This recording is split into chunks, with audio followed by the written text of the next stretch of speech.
This conference will now be recorded.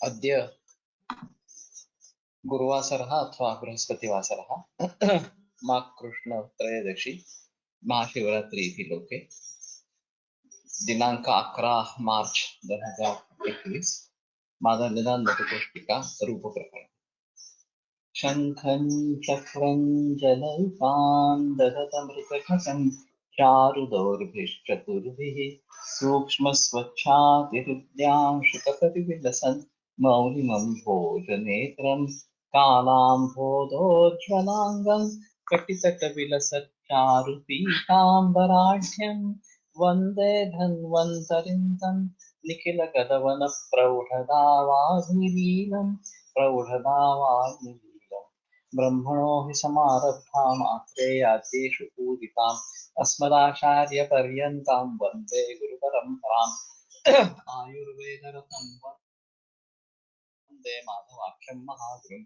आयुर्वेदामृतं सर्वं शिष्येभ्यो यः प्रदत्तवान् द्रष्टाज्ञानी दृष्टकर्मा कृतकर्मा तथैव च अध्यापकोऽभिषक्श्रेष्ठो महान् संशोधकस्तथा गुणैरेतैः समुदितैः यत्कार्यं प्रतनोति सः समृद्ध्यर्थं हि कार्यस्य वयं प्रयतामहे सरस्वत्यै नमो यस्याः प्रसादात् पुण्यकर्मभिः बुद्धिदर्पणसङ्क्रान्तं जगदध्यक्षं वीक्षते आत्रेयं प्रथमं वन्दे आयुर्वेदजगद्गुरुम् आयुर्वेदामृतं सर्वं गृहीत्वा हि सुरेश्वरात् अग्निवेशादिकेभ्यो यत् प्रेच्छत् सप्तमः प्रथमं तन्त्रकर्तारम् अग्निवेशं नमाम्यहम्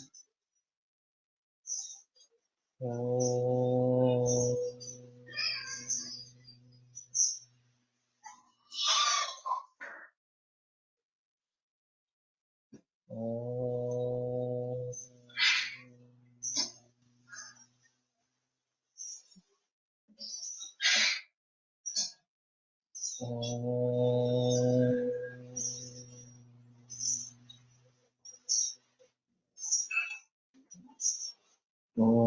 शान्ति शान्ति शान्तिः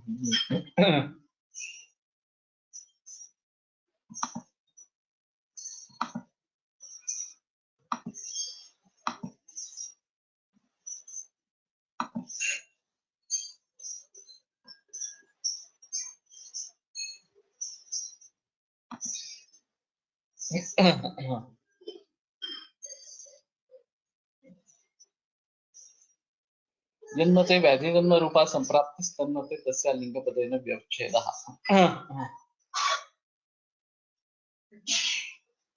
न हि सा व्याधि ज्ञाने लिंगम किंतु कारणमात्र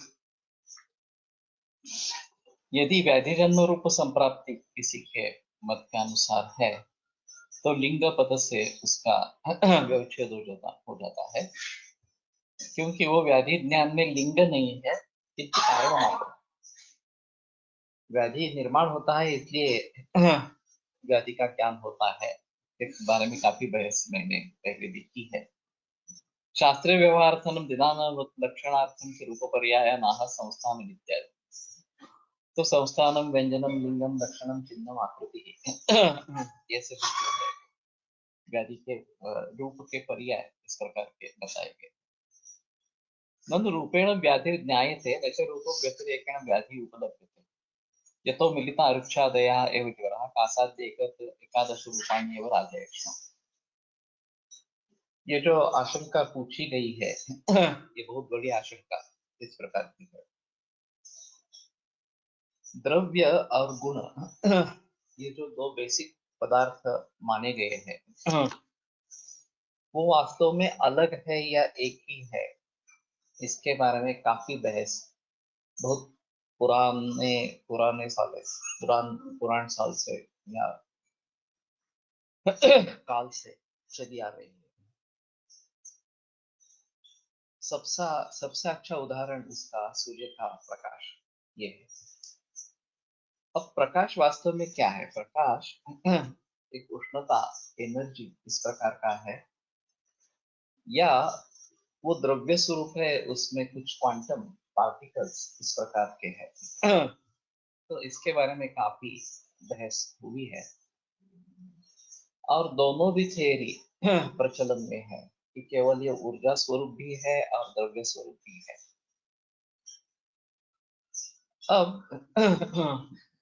इनके द्रव्य गुण शास्त्र का जो किताब इसमें जो उपोद्घात लिखा गया था वो उन्होंने मेरे पास भेजा था, और इसमें इसके बारे में काफी बहस की गई थी। मुझे वो बहुत फैसिनेटिंग इस प्रकार का लगा था कि गुणों का समुदाय यानी कि द्रव्य है या द्रव्य एक अलग चीज।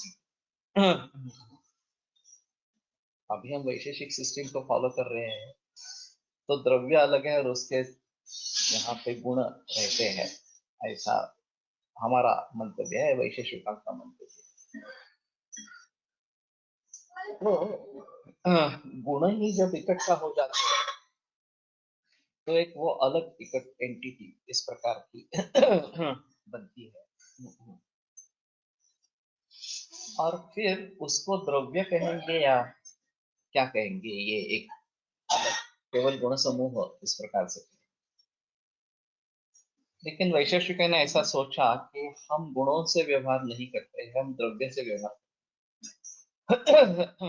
गुण ये शक्ति है, विशिष्ट 8 गुणों को शक्ति कहा गया है, वीर्य कहा गया है, और उसमें से भी उष्ण और शीत इन 2 वीर्यों को वीर्य इस प्रकार, गुणों को वीर्य इस प्रकार की संज्ञा दी।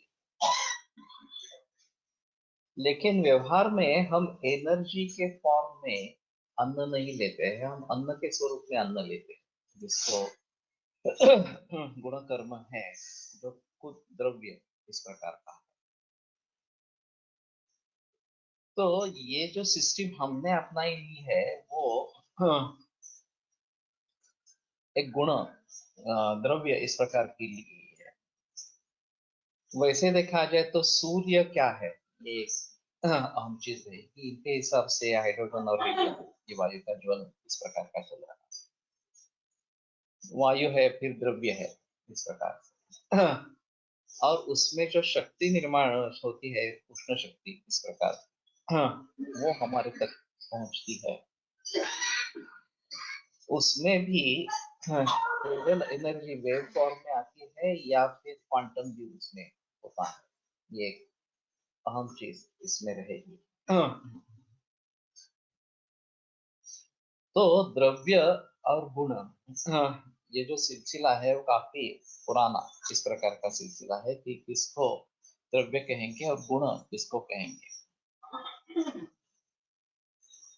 तो रूपेण व्याधि ज्ञायते न च रूप व्यतिरेकेण व्याधि रूप से व्याधि का ज्ञान होता है, और रूप के बगैर व्याधि होता ही नहीं है। ये तो मिलिता अरुच्छादय एवं ज्वरः कासादि एकादश रूपाणी एवं साजे। इकट्ठा होने वाले अरुचि वगैरह एकादश, अरुचि वगैरह जो ज्वर है, और कासादि एकादश रूप ये राजे इस प्रकार। तो ये व्याधि एक अलग एंटिटी है या नहीं है, यही सवाल पूछा गया। अब शायद हम कह सकते हैं कि ये बुद्धिस्थिकृत पदार्थ है इस प्रकार का। पहले मैं वो द्रव्य और गुण का किस्सा खत्म कर दूं। ये द्रव्य और गुण आपस में परिवर्तित हो सकते हैं। यदन्नम देह धातु जो बलवर्णादि पोषकम तत्राग्नि हेतु आहान और निय पक्वाद रसादय, ये जो बात बताई गई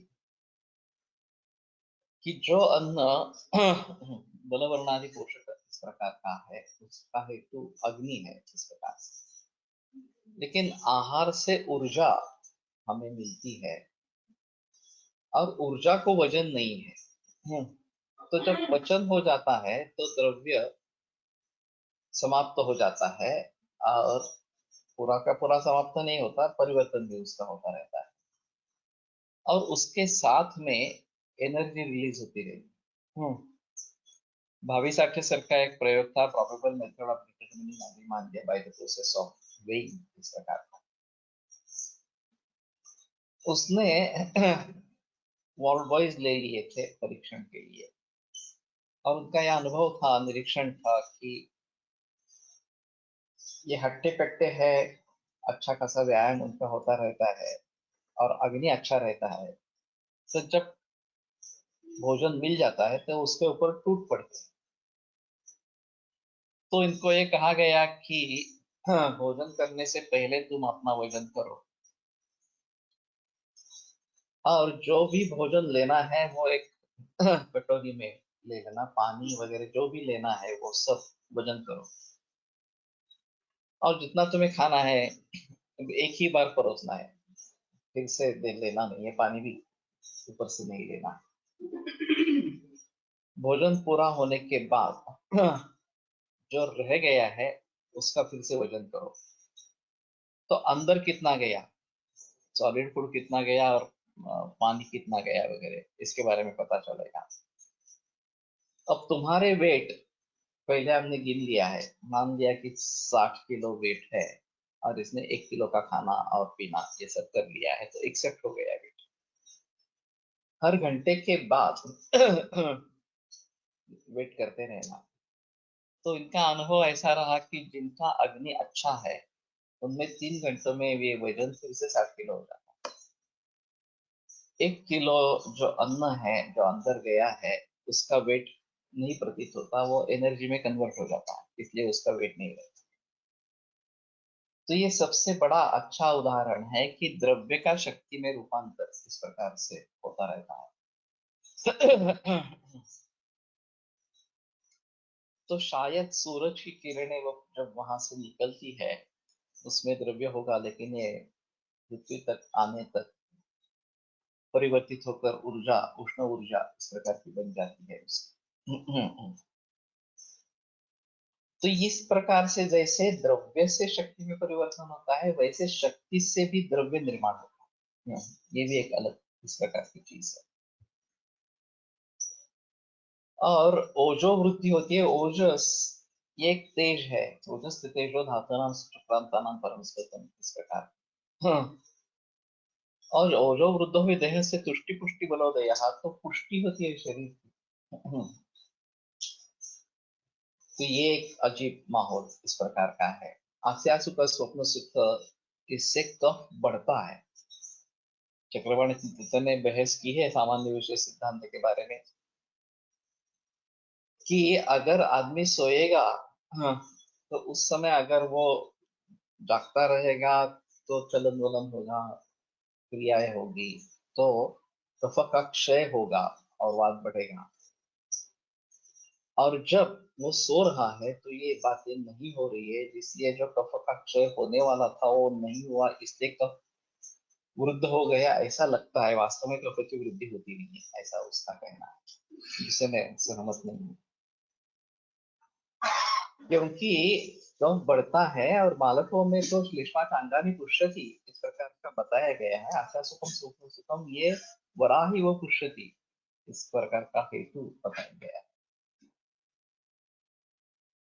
तो ये कर्म के द्वारा द्रव्य की वृद्धि या गुणों के द्वारा द्रव्य की वृद्धि इस प्रकार की परिस्थिति है जो ज्यादा प्रचलन में नहीं होती है। और यही सिलसिला पॉजिटिव थिंकिंग से अच्छे द्रव्य की वृद्धि और निगेटिव थिंकिंग या फिर चिंता शोक क्रोध वगैरह भावों से वात पित्त वगैरह की वृद्धि या फिर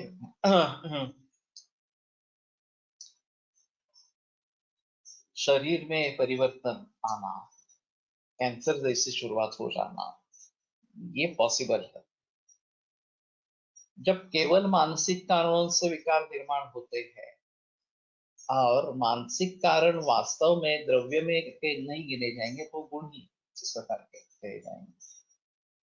और उसमें द्रव्य दोष रूप द्रव्य की वृद्धि होती है, ये काफी अनूठा इस प्रकार का प्रयास है। या फिर एबनॉर्मल सेल्स निर्माण हो जाते हैं, कैंसर की प्रवृत्ति शुरू होती है, ये सब देखने लायक इस प्रकार का। तो गुण समुदाय ही द्रव्य है। गुण समुदाय से अगर द्रव्य निर्माण हो सकता है तो गुण समुदाय को ही द्रव्य क्यों नहीं कहें, ऐसा भी एक मत प्रचलन में है। लेकिन जो बात मैंने कही कि हम गुण नहीं ले सकते, हम द्रव्य लेते हैं, उसमें से गुण हमें मिलते हैं। हम दूध पीते हैं, हम शीत स्निग्ध गुरु ऐसा ऐसे गुण नहीं लेते हैं। ये शीत स्निग्ध गुरु ये दूध के गुण है, उसके जरिए हमें मिल जाते हैं, ऐसी स्थिति रहेगी। तो ये एक अहम बात है कि गुण समुदाय यानी कि द्रव्य है या नहीं है। द्रव्य अलग एंटिटी है वैशेषिक सिस्टम से, और उसके गुण होते हैं, और वो द्रव्य लेने से वो गुण हमें मिल जाते हैं, या द्रव्यों का वीर्य में गुणों में परिवर्तन होना ये भी पॉसिबल है। और उल्टा भी है, गुणों से द्रव्य निर्माण हो सकते हैं। ओजस, जैसे मैंने कहा, निगेटिव थॉट प्रोसेस ये जो है, ये सभी इसके उदाहरण इस प्रकार से कहे जाएंगे। उसी प्रकार से लक्षणों का समुदाय यानी कि व्याधि, या व्याधि अलग चीज है, लक्षण अलग चीज है। ये एक अहम मुद्दा है। मिलितारुच्छादयः एव ज्वरः, ये अभी हमारे समझ के लिए हमने किया है। जैसे अक्षांश रेखांश है, एक्चुअली पृथ्वी पर ऐसे कुछ रेखाएं नहीं की जाती, ये हमारे समझ के लिए हमने की है। अब अभी गूगल मैप तो पूरा उसके आधार पर है कि अक्षांश क्या है, रेखांश क्या है, फिर एग्जैक्ट लोकेशन हम निश्चित कर सकते हैं। तो ये जैसे हमने बुद्धि से इसकी बात, इसके बारे में कल्पना की है, उसी प्रकार से ये लक्षण समुच्चय होगा तो इसको हम ये रोक देंगे, ये लक्षण समुच्चय होगा तो ये कहेंगे, ऐसा हमने निर्धारित किया है। वास्तव में है क्या, लक्षण समुच्चय ही है।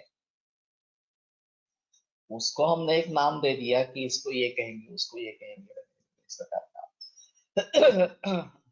ये सेपरेट एंटिटी है या नहीं है। ज्वर, कास, रक्त, पित्त वगैरह वगैरह जो विभिन्न विकार इसके बारे में कहे गए हैं, वो एक सेपरेट एंटिटी है या नहीं है, ये एक अहम सवाल इसमें पूछा गया है।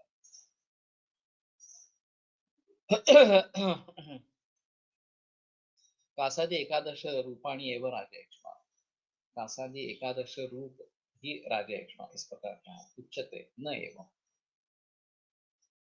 तथाविध दोष दूष समूर्छना विशेष ज्वरादि रूपो व्याधि तत्कार्याश्च उच्चादया। तो नहीं, ऐसी बात नहीं है। व्याधि एक अलग एंटिटी है, इसलिए व्याधि जन्म एक अलग एंटिटी। व्याधि एक पॉजिटिव एंटिटी है, रोग एक पॉजिटिव एंटिटी। वैसे देखा जाए तो दोष हमारे हिसाब में द्रव्य है, और दोष दूष्य दूष्य भी द्रव्य है। इनकी समूर्छनावस्था विशेष ज्वरादि रूपों व्याधि, इनकी विशिष्ट प्रकार की समूर्छना हो जाए तो विशिष्ट प्रकार का व्याधि निर्माण होता है। और फिर अरुचि वगैरह जो है वो उसके कार्य है। तो इनका ये कहना है कि ज्वर, कास वगैरह ये जो है, ये अलग एंटिटीज है, केवल लक्षणों का समुदाय इस प्रकार के नहीं है। इसमें पौरापर्य आ जाता है कि अगर हम कहेंगे कि ज्वर की निर्मिति होते हैं और उसके फलस्वरूप उसके कार्य निर्माण होते हैं, लक्षण निर्माण होते हैं, तो व्याधि जन्म पहले और फिर उसके बाद में लक्षण समुच्चय ऐसा होगा, क्योंकि लक्षण समुच्चय का व्याधि ये कारण है।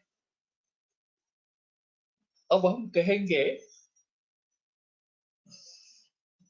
कि पूर्व रूपावस्था तक दोषाधिकार है,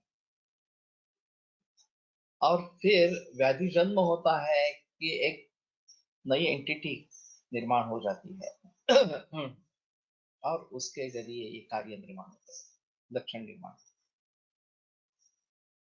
अगर हम ऐसा मानते हैं कि तदेव व्यक्तता या तो रूपम इत्यादि, जो पूर्व रूप है वही अधिक व्यक्त हो गया, तो उसको रूप इस प्रकार से कहेंगे। तो क्यों नहीं हम रूप यानी कि लक्षण समुदाय को ही व्याधि समझें। बीच में ये व्याधि निर्माण हुआ ऐसा मानने की क्या जरूरत है? ये बात सही है कि उसकी अलग एंटिटी हो जाती है कि उसके लिए निदान पंचक वगैरह सभी बातें बताई जाती है, उसके लिए चिकित्सा सूत्र बताए जाते हैं, बहुत सारे औषधि भी बताए जाते हैं, और वो दोष के लिए अलग इस प्रकार के हैं। हाँ, दोष के लिए जो दोषों पर कमनीय में चिकित्सा बताई गई है, उससे व्याधि के लिए जो चिकित्सा बताई जाती है वो अलग है। तो ये स्पष्ट है कि पूर्व रूपावस्था तक जो लक्षण है, हाँ, तेच लावू शकतात. पूर्व रूपावस्था तक जो लक्षण इस प्रकार के हैं, वो व्याधि अवस्था जब हो जाती है, व्याधि निर्माण हो जाता है, तो वो अलग हो जाते हैं, व्याधि के लक्षण हो जाते हैं। अब व्याधि को एक अलग एंटिटी मानना जरूरी है या नहीं है, ये सबसे बड़ा सवाल है। अगर व्याधि को अगर हम अलग एंटिटी नहीं मानेंगे, तो ये सब निदान स्थान, चिकित्सा स्थान ये फिजूल हो जाएंगे, क्योंकि वो कुछ अलग है ही नहीं इस प्रकार से। तो इसमें संदेह नहीं है कि पूर्व रूप और रूप में अंतर है। एक दोषों को संबोधित करती है और दूसरा व्याधि को संबोधित करती है। फिर भी ये बुद्धिस्टिक तो पदार्थ है कि हमने मन में डिसाइड कर लिया कि इसको हम व्याधि कहेंगे, इस प्रकार का लक्षण समझे तो उसको हम व्याधि कहेंगे। इसमें थोड़ा परिवर्तन आ जाए तो कुछ अलग हो जाएगा। कब व्याधि प्रत्यनी का और कब दोष प्रत्यनी का चिकित्सा करे, ये किस बात पर निर्भर रहेगा। वो मैंने जिक्र किया था, एवं अन्यान अपि व्याधिन स्वनिदान विपर्यात चिकित्से, दूसरे व्याधियों को भी स्वनिदान विपरीत हेतु विपरीत चिकित्सा से आरंभ करे।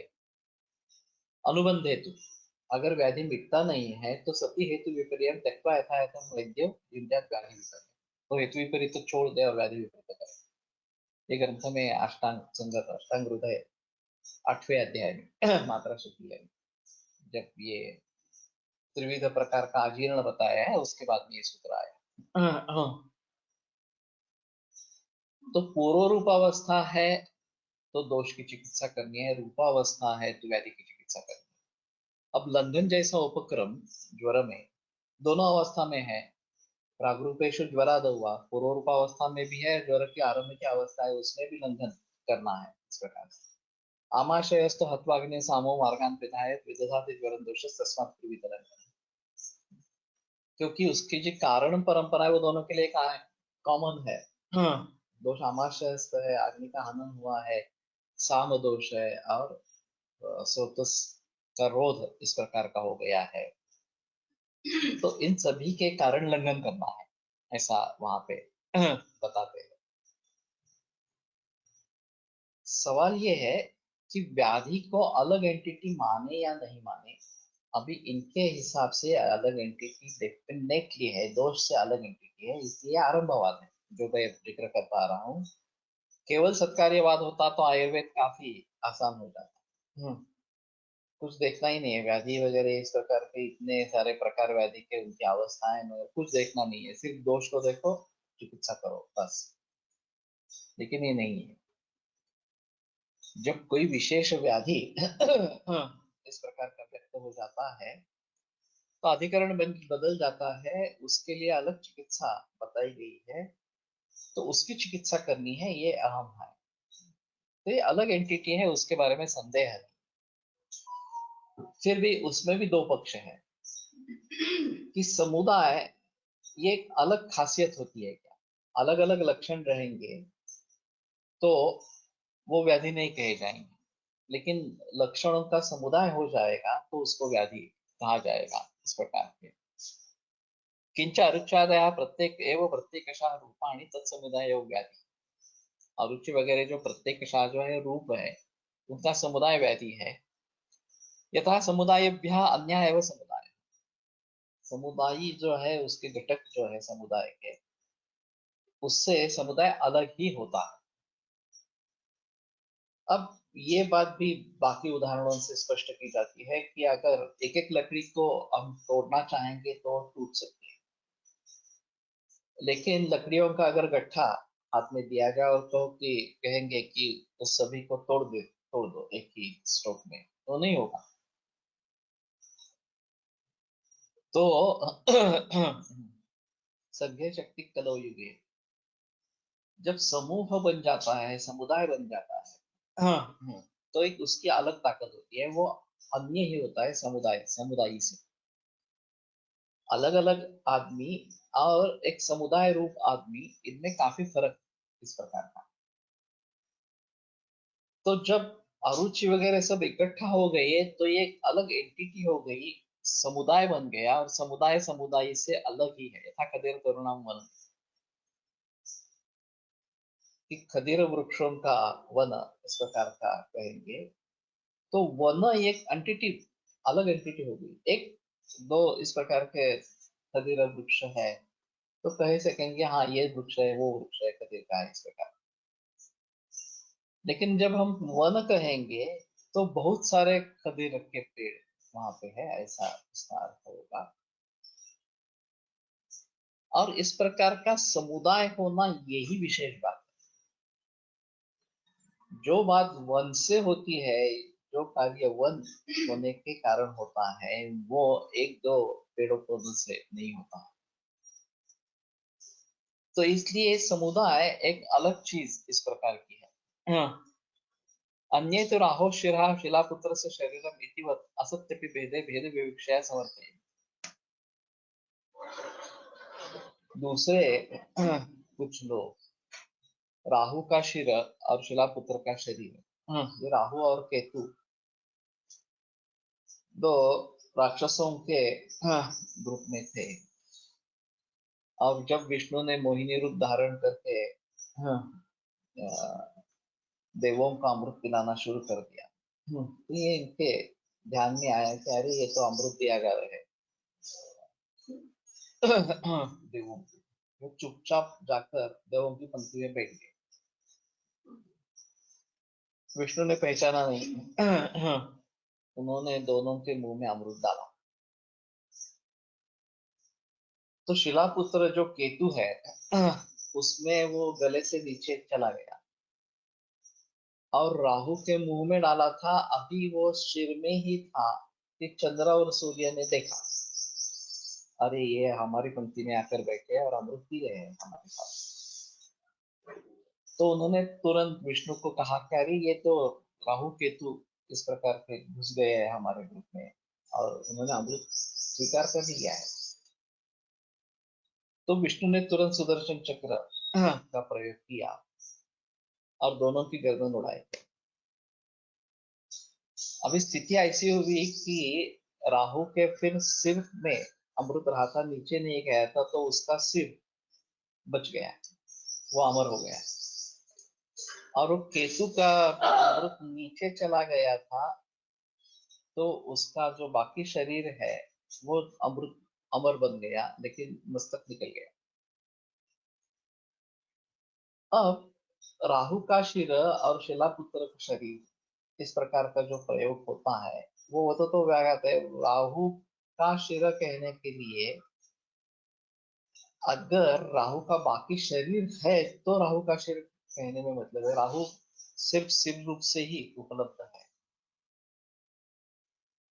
तो शिरोरूपी राहु ऐसा कहना उचित, इस प्रकार राहु का शिर इस प्रकार का षष्ठी विभक्ति का प्रयोग नहीं होना है। या शिलापुत्र का शरीर, शिलापुत्र अगर शरीर से ही, धड़ से ही जीवित है, उसका मस्तक है ही नहीं, तो शरीर कहने की क्या मतलब है इस प्रकार। पूर्वरूप अवस्थेत व रूपावस्था यातील चिकित्सेबाबत नीट समजण्याने कृपा करणं सांगता येईल।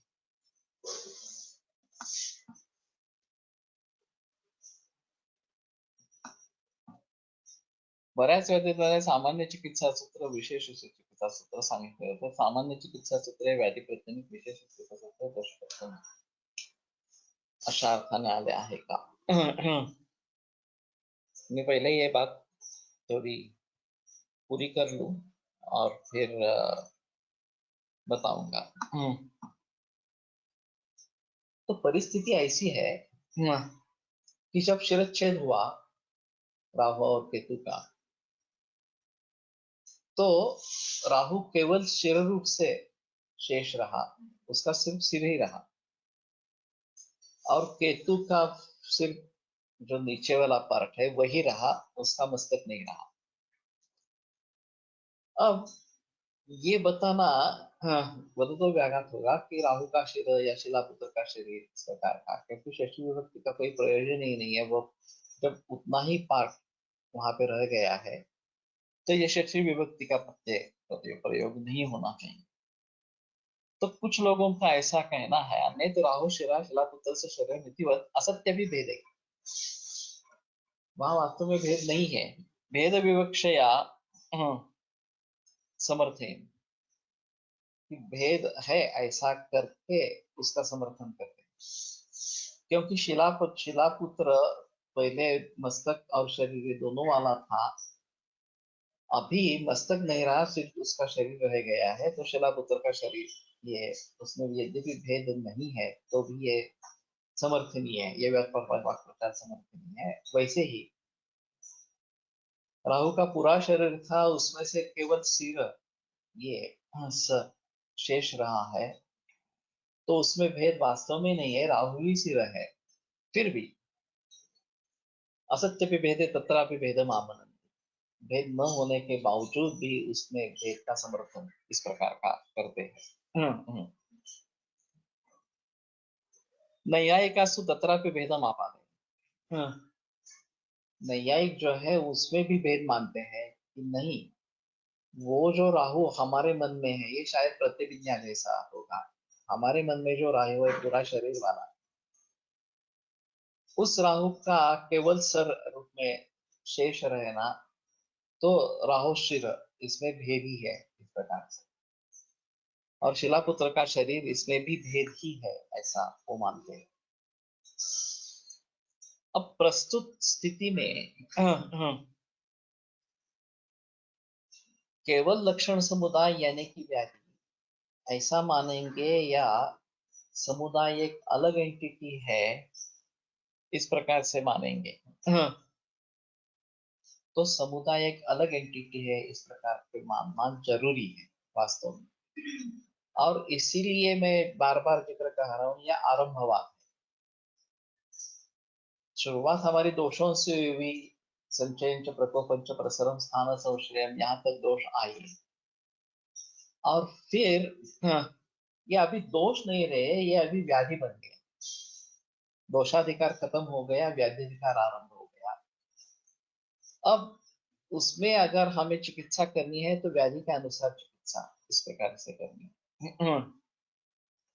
जनरली जय मयूर जो कह रहा है कि शुरू में जो आते हैं वो सामान्य चिकित्सा सूत्र आते हैं, गंगाराम स्वेदन कालो या या लंघन करे वगैरह, और बाद में वातज ज्वर पित्तज ज्वर वगैरह इस प्रकार के सूत्र आते हैं, उसके लिए क्या चिकित्सा देनी है। तो वो केवल दोष प्रत्यनिक नहीं बताएंगे, ये जो सूत्र है वो प्रकारों के अनुसार, अवस्थाओं के अनुसार, सामावस्था है तो ये करो, विरामावस्था है तो ये, विशिष्ट लक्षण उसमें है तो ये करो, बस्ती पार्श्व शिरशूली व्याघ्री गोक्ष साधता, तो अभी व्याध्यधिकार ही है।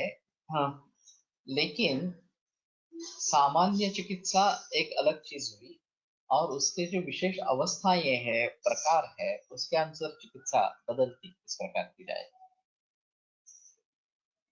अब जो मैं जिक्र कर रहा हूं कि आमाशयस्तु हत्वाग्निं सामो मार्गान् विधाय विदधाति ज्वरं दोषस्तस्मात् कुरुवितनन्दनम् प्रागरूपेषु ज्वरादौ वा, ये प्रागरूपेषु ज्वरादौ वा ये दो अवस्थाओं को सूचित करता है। एक पूर्व रूपावस्था जो दोष से संबद्ध है, और ज्वरादौ वा ये व्याधि से संबद्ध है, ज्वर व्याधि से संबद्ध।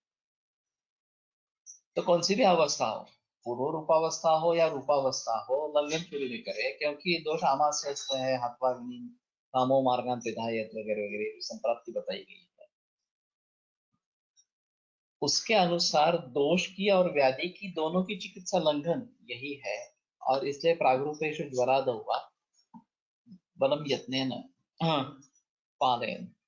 मामा वृत्यांच्या आयुर्वेद भास्कर या पुस्तकात सामान्य चिकित्सा ही व्याधीतील सामान्य दोष इत्यादी लक्षात घेऊन उपयोगात आणली जाते, तर विशेष चिकित्सा दोषांचा विचार येतो. चिकित्सा दोषांचा विचार असेल तो येते ऐसा लिखा है. एक बार वो देखना पड़ेगा. आयुर्वेद भास्कर. हाँ, आयुर्वेद भास्कर. सामान्य चिकित्सा दोष वगैरह और विशेष चिकित्सा, सामान्य दोष और विशेष दोष. ओके. लेकिन उसमें ऐसा है जो मैं बता रहा हूँ, जो वो ज्यादा व्यापक, सिर्फ ये दोष की चिकित्सा नहीं है. जैसे मैंने कहा कि दोषाधिकार वहां पे खत्म हो गया, वास्तव में पूर्वरूपावस्था खत्म हो गया, व्याधि जन्म हुआ और आगे जो लक्षण निर्माण हो रहे हैं वो व्याधिधिकार के अनुसार है, और उसमें दोषों का संबंध प्रकार के अनुरूप हो सकता है, या बीच बीच में कई दोषों के लक्षण भी बताते हैं. प्रत्येक तनुकफ एक आश्रय वगैरह तनुकफ इस प्रकार की कंडीशन है. लेकिन सभी जगह केवल दोषों के अनुसार वो नहीं है. सामावस्था है, निरामावस्था है, प्रकारानुरूप इस प्रकार का है. कृमिजन्य हृदरोग है तो कृमि की चिकित्सा करनी है, तो वहां दोष का क्या संबंध है? हाँ, वातज पित्तज कफज और सांधिपाती की हृदरोग बताइए, ये दोषों से संबंध है. लेकिन अगर कृमि हृदरोग है तो कृमि की चिकित्सा वहां पे करनी है, अलग ही माहौल इस प्रकार का हो गया. तो कहने का तात्पर्य अर्थ ये है कि व्याधि एक अलग एंटिटी है और उसके कई पहलू हैं, सामावस्था, निरामावस्था वगैरह इस प्रकार से. तो उनको ध्यान में रखते हुए हाँ इस प्रकार से सोचना है. उसमें दोष एक पहलू हो सकता है, लेकिन वही सभी है ऐसा नहीं.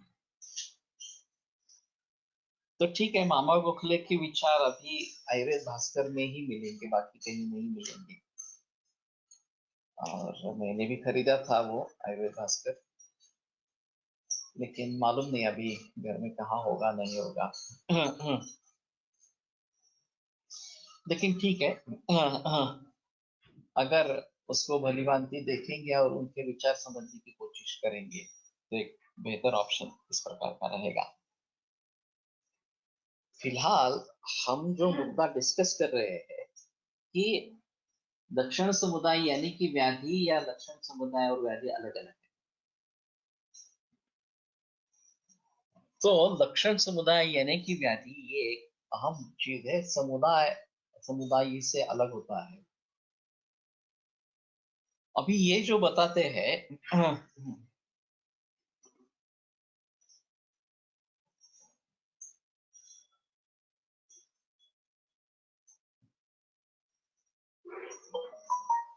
अरुचादय एवं प्रत्येकशः रूपाणि तत्समुदायो व्याधि. अरुचि वगैरह जो है ये प्रत्येकशः रूप इस प्रकार का है. अंतिम जो है ज्ञानार्थम यानी चोक्तानि व्याधि लिंगानि संग्रहे व्याधयस्ते तदा त्वेतु लिंगानि इष्टानि नामयाः. जो लक्षण हम बता रहे हैं व्याधि ज्ञान के लिए, वो वास्तव में व्याधि ही है, ऐसा उनका कहना है. और तदा त्वेतु लिंगानि इष्टानि नामया, और ये जो व्याधि का बोध करने वाली होती है तो वो लक्षण होते हैं, न आमय, रोग नहीं होते हैं इस प्रकार से. अब इसमें व्याधि और लक्षण में भेद बहुत सूक्ष्म इस प्रकार का, कि वास्तविक लक्षण जो है वो व्याधि का ध्यान कर देने वाला है, वो खुद व्याधि नहीं है, लेकिन लक्षणों का समुदाय ही व्याधि है. और हर लक्षण की अलग अलग संप्राप्ति होती है. मैंने इसके बारे में थोड़ी जिक्र की थी बीच में. हाँ, अभी एलोपैथी पूरे विश्व पर राज कर रही है. वो किसके आधार पर राज कर रही है? तो सिम्टोमेटिक रिलीफ के आधार पर राज कर रही है. क्योंकि कुछ भी कारण हो, एनालिसिक ले लिया, दर्द कम हो गया, चाहे कैंसर हो, चाहे आर्थराइटिस हो, चाहे और कुछ, या मूत्राशय की वेदना। तो ये जो सिम्टोमेटिक रिलीफ का मामला है, उसका काम करने का तरीका अलग इस प्रकार का है। इम्पल्स कट होता है और वेदना रहती है, हम समझ नहीं पाते हैं, तो हमें लगता है कि हमें वेदना से मुक्ति मिली। अगर हमें एलोपैथी से टक्कर लेनी है और आयुर्वेद को विश्व भर में एक अहम इस तरीके से एस्टेब्लिश करना है, तो हमें भी सिम्टोमेटिक रिलीफ के बारे में सोचना पड़ेगा। वास्तव में ऐसा आता है कि मरीज हमारे पास जो आते हैं वो लक्षणों से लेकर आते हैं, उनको पता नहीं होता कि ये क्या है, डिसीज क्या है। अब डॉक्टर बता देते हैं कि ये कैंसर है, या अमुक है, तमुक है वगैरह इस प्रकार से। तो फिर हमसे जिक्र करने लगता है कि मुझे थर्ड स्टेज कैंसर है, लिवर का कैंसर है वगैरह। तुम्हें क्या हुआ था? मेरे पेट में दर्द शुरू हुआ, मेरी भूख कम हो गई, मेरा वजन कम हो गया। तो मान लीजिए ये उसके सिम्टम्स हैं। अभी उसको और उस सिम्टम्स से अगर मुक्ति मिलती है तो वो खुश होता है। डिसीज ठीक हुआ या नहीं हुआ इसका उससे कोई मतलब नहीं है, क्योंकि वो आया ही था सिम्टम के लिए। अब ये बात हो सकती है कि केवल लक्षण शांत हो गए, डिसीज वैसे ही रह गया और बार बार सिम्टम्स आते रहे, तो फिर वो उलझन में पड़ जाता है, सोचने लगता है कि ये ठीक नहीं है, मेरे सिम्टम्स कम हो रहे हैं लेकिन फिर से उभर आ रहे हैं। तो इसका मतलब, इसका मूल कारण कुछ और है, और वो क्या है वो देखना पड़ेगा, डायग्नोसिस करना पड़ेगा, उसके मुताबिक ट्रीटमेंट लेनी पड़ेगी, डिसीज के बारे में सोचना पड़ेगा। तो फिर ये सिम्टम्स तो अपने आप चले जाएंगे, क्योंकि ये कार्य है इस व्याधि के, कारण चला जाएगा तो कार्य चला जाएगा। तथापि तो दोष दुष्य समूर्छनावस्था विशेष ये जो काम बात बताई गई है, तो समूर्छना अगर भंग हो गई, दोष दुष्ट समूर्छना, दोष और दुष्य अलग अलग हो गए, तो ठीक है, तो व्याधि नहीं रहेगा। व्याधि ही नहीं रहेगा तो लक्षण भी नहीं रहेंगे। तो किसी न किसी तरीके से अगर हम संप्राप्ति का भंग करेंगे, तो व्याधि टूट जाएगा, दोष दुष्य अलग हो जाएंगे, और फिर दोषों की चिकित्सा कर सकते हैं उसमें। लेकिन दोष दुष्य समूर्छना भंग करने के लिए व्याधि की चिकित्सा जरूरी है, वहां सिर्फ दोषों की चिकित्सा से काम नहीं चलेगा। और उसके लिए संप्राप्ति समझ लेना बहुत जरूरी है। संप्राप्ति यानी कि यथा दृष्टेन्द्र दोषेण यथा ज्ञानं सत्पथं निरूपयामि, ये पूरा माहौल जो है वो समझ लेना जरूरी है। कि जब हम ये समझेंगे कि दोष इस प्रकार से बढ़े, दूसरे से इस प्रकार उसका उसकी समूर्छना हो गई, और फिर इस प्रकार से व्याधि का जन्म हुआ, अब उसको रिवर्ट करने के लिए ये बातें करनी है। संक्षिप्त क्रिया को निदान परिवर्तन में पहले निदान परिवर्तन करना है, फिर उस संप्राप्ति का भंग करने वाली जो चिकित्सा है वो देनी है हमें। और संप्राप्ति का भंग होने के बाद दोष दुष्य अलग हो जाएंगे, फिर दोषों की चिकित्सा करेंगे और दोषों की चिकित्सा रसायन चिकित्सा करेंगे, दोष को बल दे देंगे, तो फिर से नौबत नहीं आएगी, फिर से दोष दुष्य इकट्ठा नहीं आएंगे। तथा सर्वते सर्व सर्वोपावक्ताकं जीवनेन्द्रिय वैंगल्यं दुषतां दैर्घ्यमायुषः। ये सब व्याधि दुरुस्त होने के बाद पंचकर्म करे, रसायन वाजिकरण चिकित्सा करे, तो धातुओं की पुष्टि होती है, अच्छे धातु निर्माण होते हैं, दोष नहीं रहते पंचकर्म के जरिए, और फिर वो ठीक हो जाता है। तो कहने का तात्पर्य अर्थ है कि जो लिंग बताए गए हैं, ज्ञानार्थम यानी चुक्तानि व्याधि लिंगानि सन्ति व्याधे अस्ति, ते व्याधिया एव, वो व्याधि ही है इस प्रकार से। ये बात एक बार ध्यान में आई, तो सिम्टोमेटिक रिलीफ कैसे देंगे उसके बारे में सोचें। तो कोलटकर सर इसके बारे में बता करते थे कि हर लक्षण की एक अलग संप्राप्ति होती है, क्योंकि एक व्याधि है, हर लक्षण एक व्याधि है, और इसलिए हर लक्षण की एक संप्राप्ति होती है।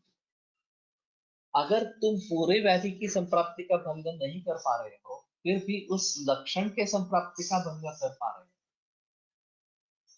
तो भी लक्षण मिट जाएगा, क्योंकि ये व्याधि जैसा इसमें काम हो जाएगा, व्याधि पर जैसी चिकित्सा हो जाएगी।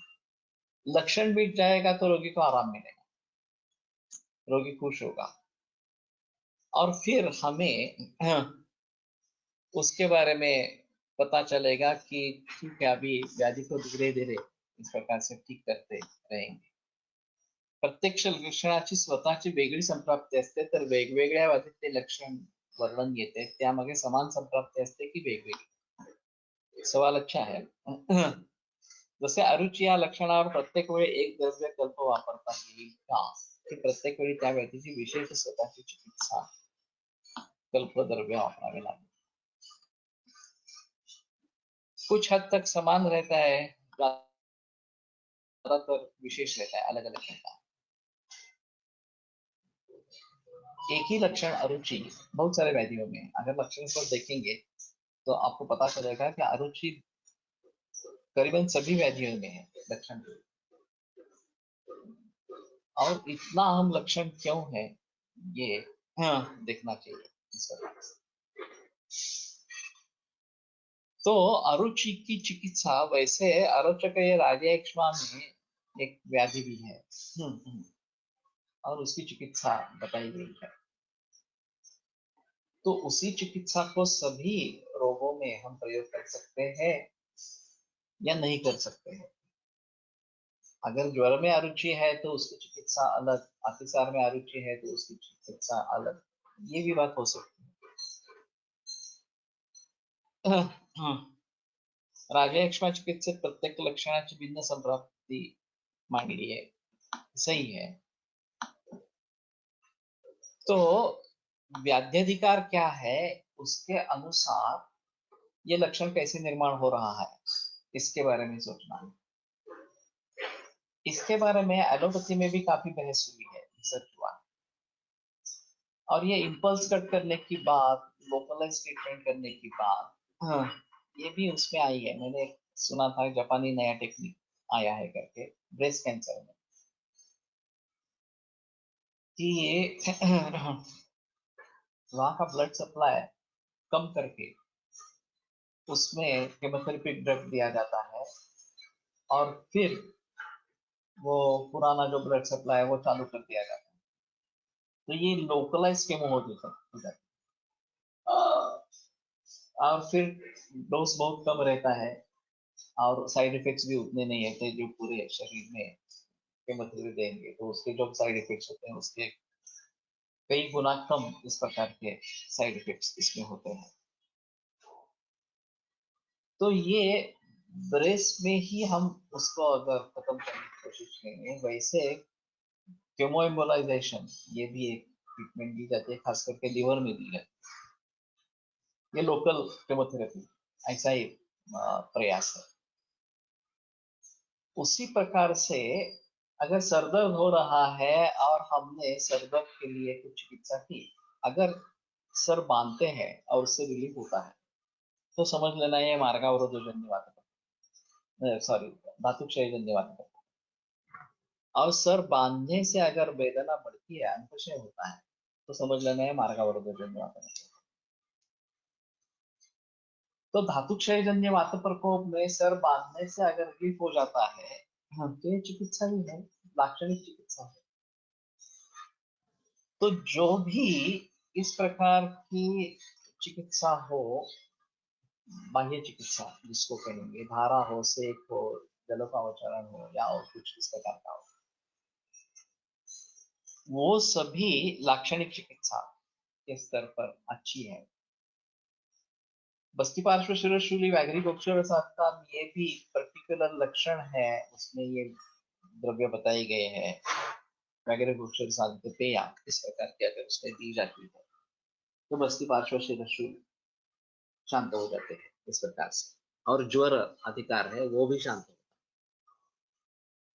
क्योंकि ये ज्वर अधिकार में चिकित्सा सूत्र आया है।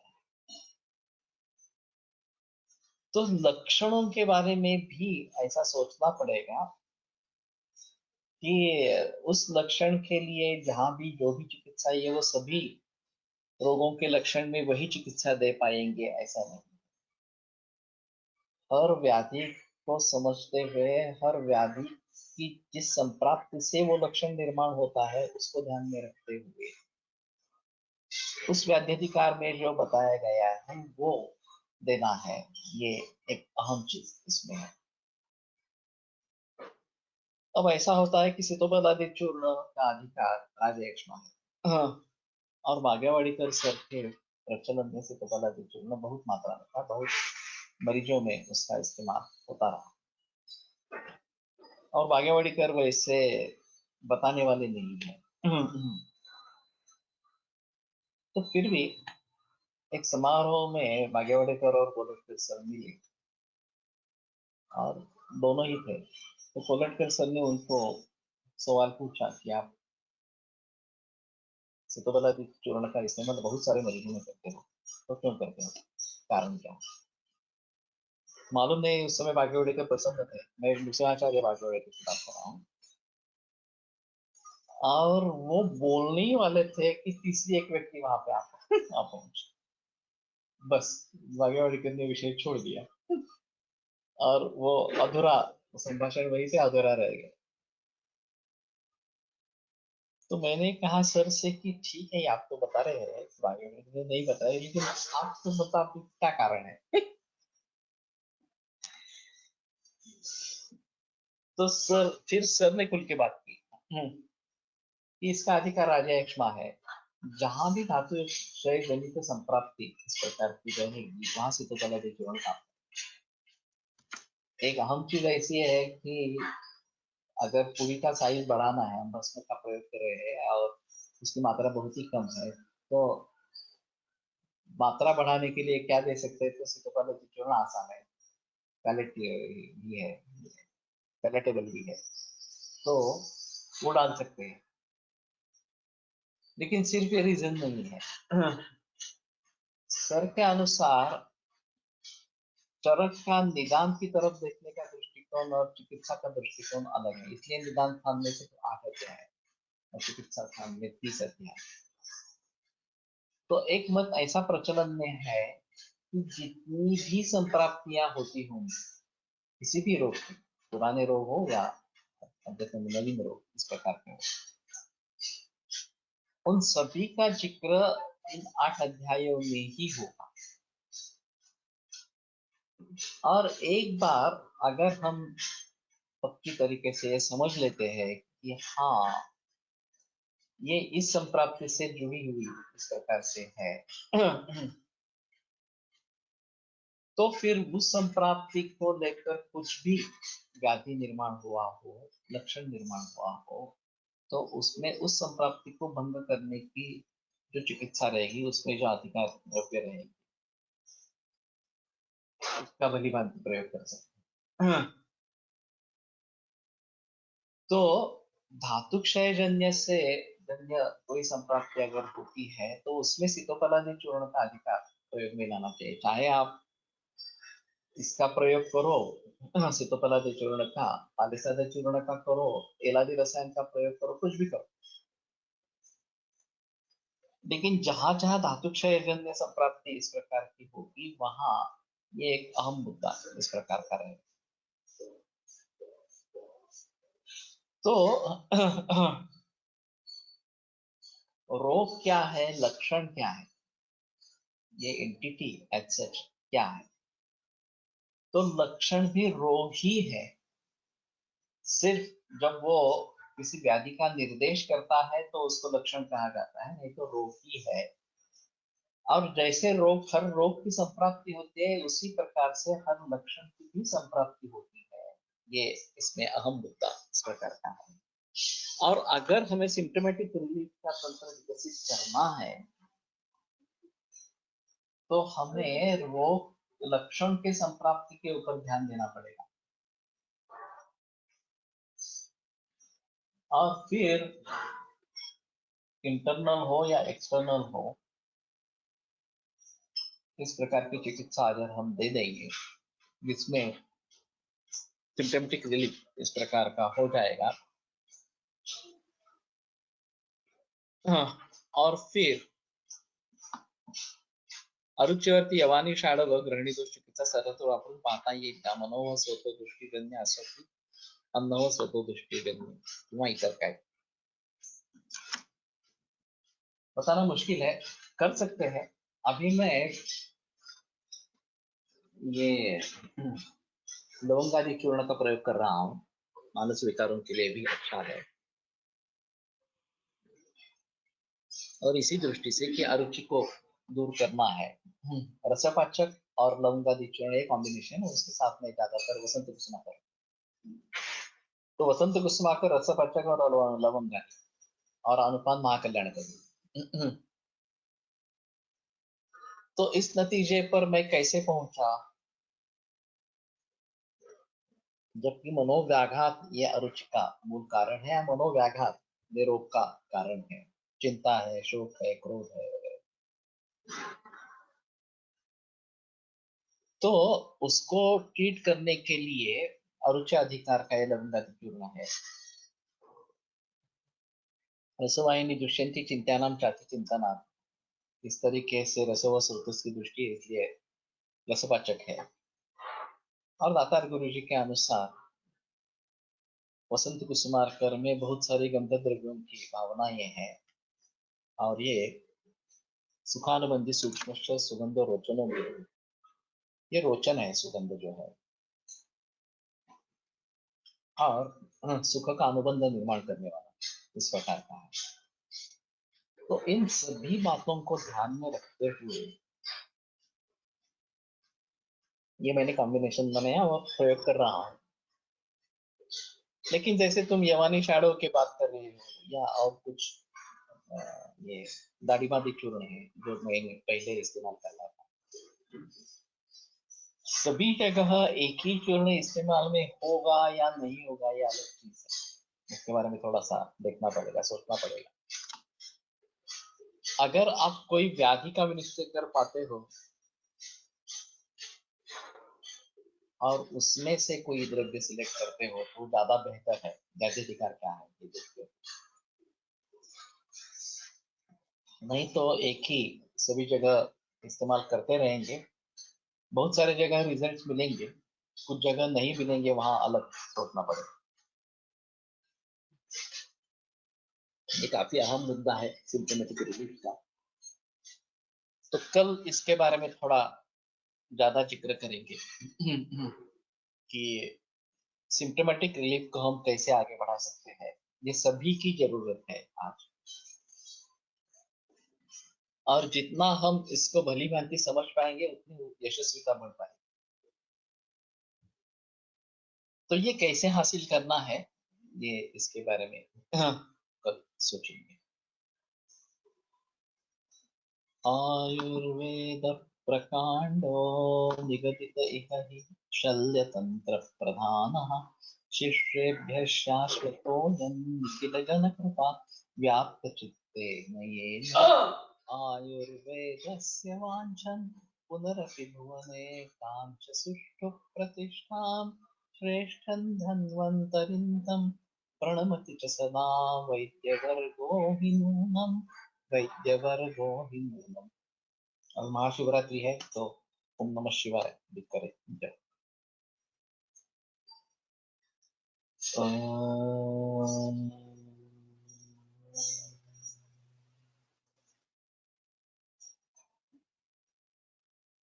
ओम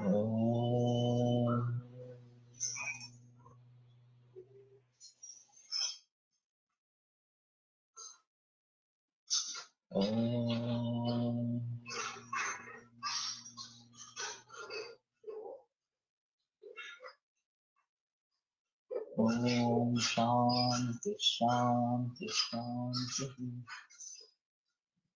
विरम्यते व्याख्यानव्यापारं श्वः पुनर्मिलिष्यामः। परश्वः व्याख्यानं न सम्भवति, अमावास्या